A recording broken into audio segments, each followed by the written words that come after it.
가우디가 만들었던 모든 건축은 사실 하나의 건축을 위한 조각들이었습니다. 이 굴뚝도, 이 용도, 심지어 이 가로등까지 가우디 건축의 어떤 부분이 사그라다의 조각이었는지 알려드릴게요. 오늘은 그 마지막 퍼즐을 맞춰보겠습니다.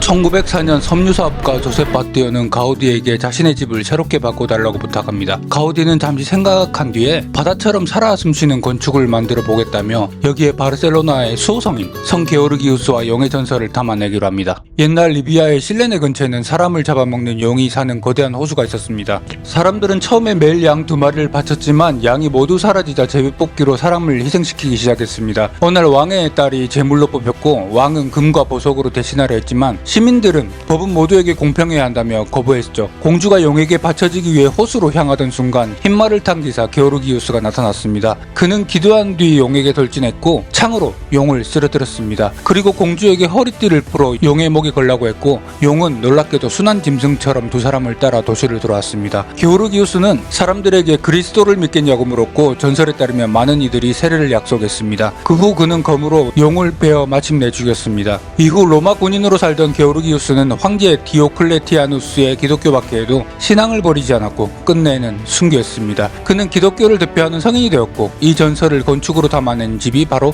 카사바티오입니다.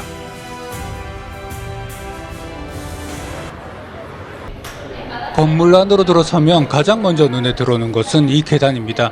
매끈하게 이어지는 나무 난간은 마치 살아있는 용의 척추를 손으로 더듬는 듯한 감각을 전합니다. 그리고 이 계단은 이제 막 시작될 하나의 거대한 이야기의 첫 번째 장면이 됩니다. 가우디는 직선을 여기서 거의 사용하지 않았습니다. 자연에는 완벽한 직선이 없다고 믿었기 때문입니다. 이곳에서는 건축물을 걷는 것이 아니라 거대한 용의 몸속을 여행하는 듯한 기분이 듭니다. 천장은 거센 파도가 만든 소용돌이처럼 휘감기고 그 중심에서 빛은 마치 수면 위로 떠오르는 햇살처럼 공간 전체를 감싸죠. 용의 척추를 따라 올라오면 이번에는 바다를 만납니다.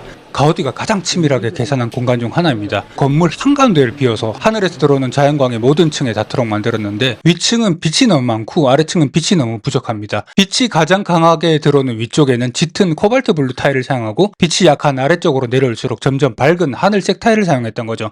이렇게 하면 사람의 눈에는 위에서 아래까지 모두 같은 푸른색으로 보입니다.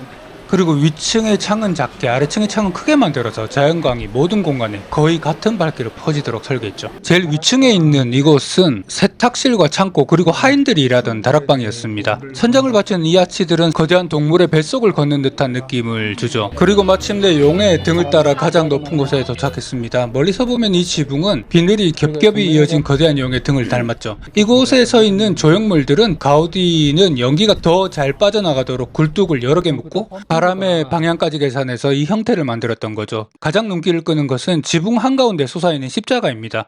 많은 연구자들은 이 십자가를 성 게오르기우스가 용에게 꽂은 창으로 해석합니다. 전설 속 그 아래 굽이치는 지붕은 용의 등이고요. 반짝이는 타일은 용의 비늘이죠. 전설 속 한 장면이 건축으로 다시 태어난 거죠.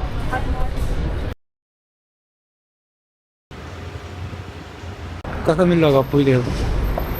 이야.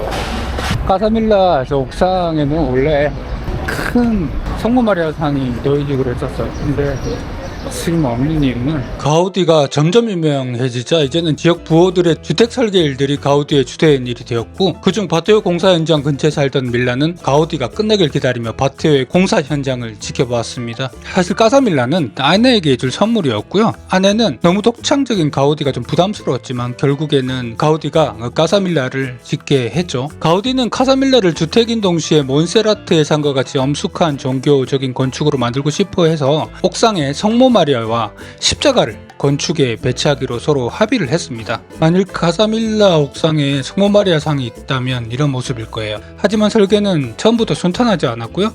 곡선으로 이루어진 건물은 당시 도시 규정을 여러 차례 벗어났고 허가 문제와 소송까지 이어졌죠. 가우디는 끝까지 자신의 설계를 굽히지 않았고 결국 법원은 그의 손을 들어주었습니다. 하지만 더 큰 시련이 찾아오는데요.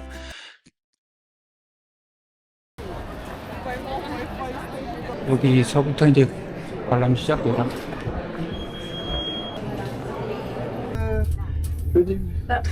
카사밀라는 당시 부유한 바르셀로나 시민의 생활을 그대로 재현한 공간입니다. 하인들의 방이었대. 메이드복이 있죠? 보신 대로 어린이 방이 하인드레방 옆에서 항상 이렇게 관리를 받았다고 해요. 직선보다 곡선을 선택한 창문과 문, 그리고 벽, 집조차 하나의 살아있는 생명체처럼 느껴지게 합니다. 이 평면을 보시면은 단 하나도 같은 형태의 공간이 없습니다. 여기서 셀프들이 다들 도서관을 일부러 갈 수 있는 여건이 안 돼서 이 서재를 만들어서 공동 공간으로 만들어서 옆에 바로 붙어있는 침실은 이렇게 생겼어요. 이 욕조 가구들도 굉장히 고급스러운 방안으로 만들어 놨어요. 그때 당시에는 이런 장치가 있는 집은 거의 없었고, 까사밀라 이 가우디의 전매터인 이 철제 중물을 발코니에다가 설치를 했죠. 바다 위에 떠있는 거대한 바위 섬과 같은 어떤 모습을 얘기하고 있어요. 환기도 어느 정도 잘 돼서 이곳에서 빨래도 널고 고래배 속에 들어온 것이죠. 카사밀라의 옥상은 굴뚝숲이라는 별명을 가지고 있습니다. 29개의 굴뚝과 한기탑, 계단탑이 숲처럼 늘어서 있기 때문이죠.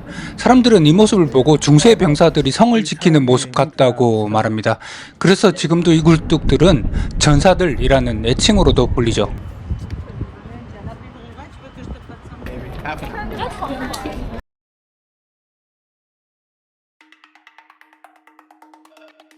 그 시기에 비극의 일주일이라고 불렸던 폭동이 크게 일어났었습니다. 모로코 전쟁에 반대하는 노동자들의 운동이 반교회 운동으로 바뀌면서 노동자들은 일대 교회를 모조리 불태우기 시작했습니다. 겁을 먹은 건축주는 까사밀라 건축을 시작할 당시 약속했던 성모 마리아 조각상을 올리지 말라고 가우디에게 부탁하죠. 하지만 가우디는 그 의견을 받아들이지 않았고 카사밀라 건축을 중도 포기하려고 했지만 어느 신부의 중재로 공사는 다시 시작됐지만 성모 마리아 상은 끝내 세워지지 못했죠.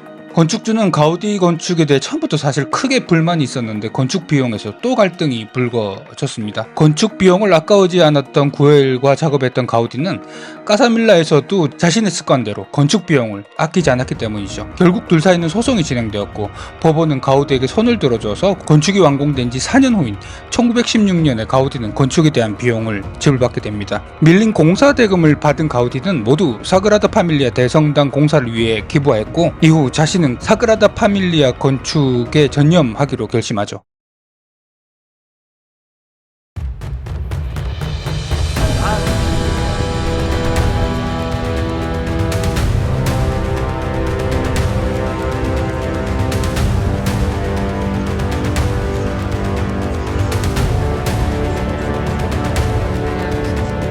가우디가 바르셀로나에 지었던 모든 건축들은 사그라다 파밀리아를 지키기 위한 전부 실험 건축이었어요.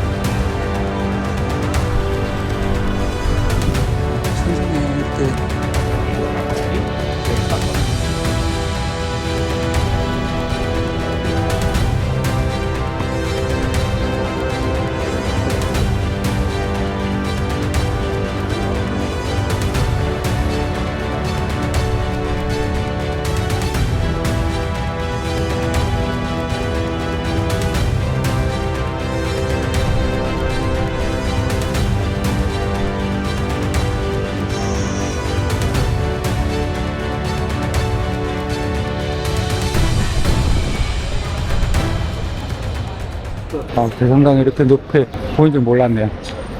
드디어 보입니다. 정면이 고난의 파사드고요.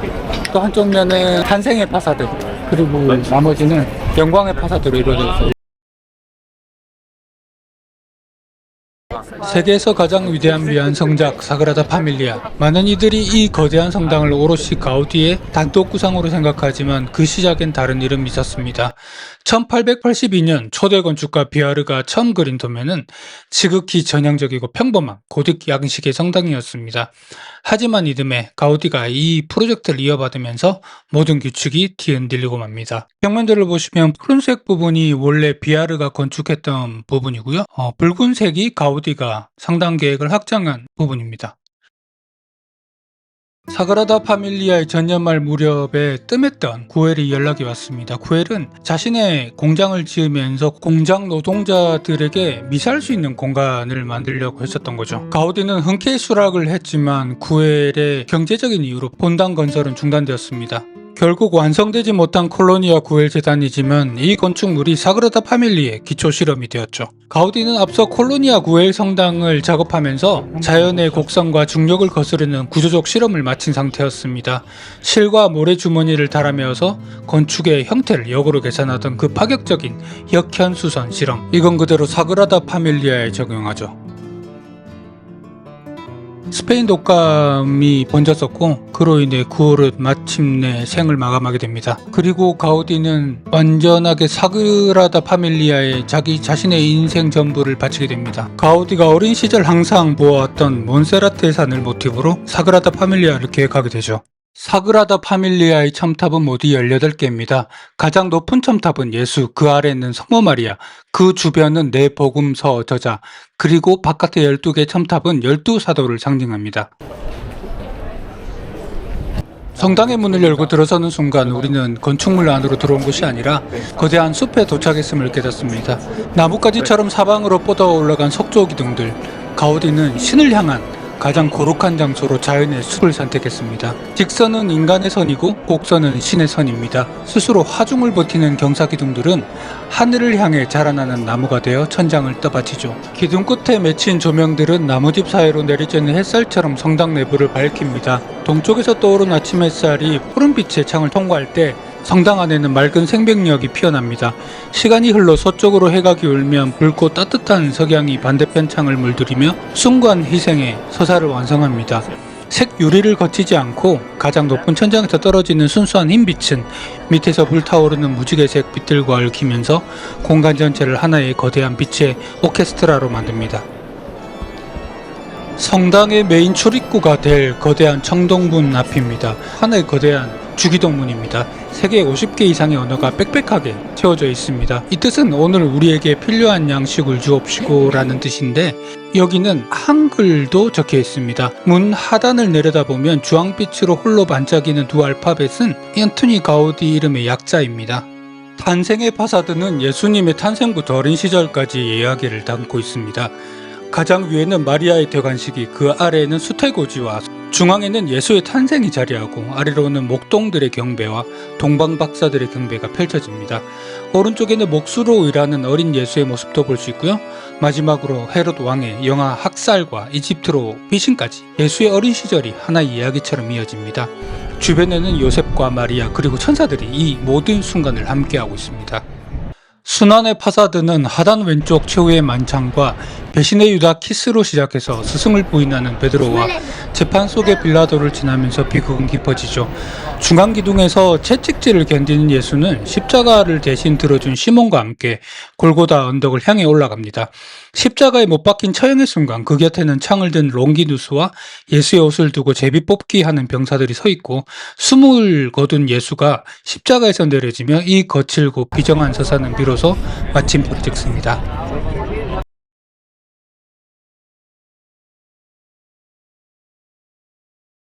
가우디가 이 성당을 지을 때 만들었던 학교에 대공사가 시작되면서 그 건설 노동자들이 가족들을 데리고 와야 될 거 아니에요. 그러면은 그 가족들을 데리고 오면은 교육을 해야 되니까 학교를 지었던 거죠.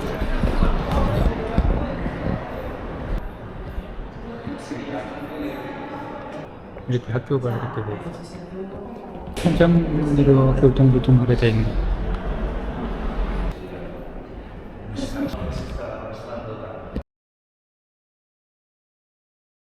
가우디는 점점 쇠약해져만 갔고 살도 빠지고 등도 굽어서 누가 봐도 가우디라고 알지 못했습니다. 마치 수도원의 수도사들처럼 자신을 모두 내려놓고는 대성당 공사에만 전념하거나 자신을 관리할 틈이 없었기 때문입니다. 사그라다 파밀리아를 짓고 있던 중 가우디는 친구를 만나러 성당을 나섰는데요. 가우디는 그 길이 마지막이 될 줄은 꿈에도 알아채지 못했습니다. 지나가던 열차를 보지 못한 가우디는 그대로 열차와 충돌을 해버린 거죠. 열차 기사는 가우디를 노숙자로 알고 옆으로 그냥 치워버리고 그대로 떠나버렸습니다. 주변 사람들도 가우디를 노숙자인 줄 알고 그대로 방치하고 있다가 어떤 사람에 의해 결국 구호단체가 운영하는 지역병원에 실려가죠. 알고 보니 가우디라고 알아챈 사람들은 큰 병원으로 옮길 것을 가우디에게 말했지만 가우디는 거절하고 요거트 몇 개를 한꺼번에 먹고 나서 며칠 뒤 세상을 떠납니다. 성당 아래에는 가우디가 잠들어 있습니다. 허름한 옷차림 때문에 사고를 당한 그는 숙자로 오해받았고 제때 치료받지 못한 채 생을 마감했습니다. 하지만 아이러니하게도 그가 평생을 바친 성당은 이제 매년 수백만 명이 찾는 세계적인 건축이 되었습니다. 돌 위에 새겨진 수수께끼 같은 마방진의 숫자 33, 이름 모르는 잡초와 곤충마저 거룩히 담아낸 벽면의 조각들, 그리고 하늘을 향해 묵묵히 써내려간 찬미의 문장들. 가우디는 자신이 다 완공하지 못할 이 성당을 위해 건축 전체를 하나의 커다란 암호이자 메시지로 남겨두었습니다. 내 건축의 주인은 서두르지 않는다던 그의 말처럼 100년이 넘는 시간 동안 수많은 이들의 손을 거쳐 지금도 이 성당은 매일 조금씩 완성되어 가고 있죠. 어쩌면 그가 진짜 남기고 싶었던 것은 거대한 건축물이 아니라 신을 향한 믿음, 자연을 향한 경외, 그리고 사람을 향한 사랑이었는지도 모릅니다.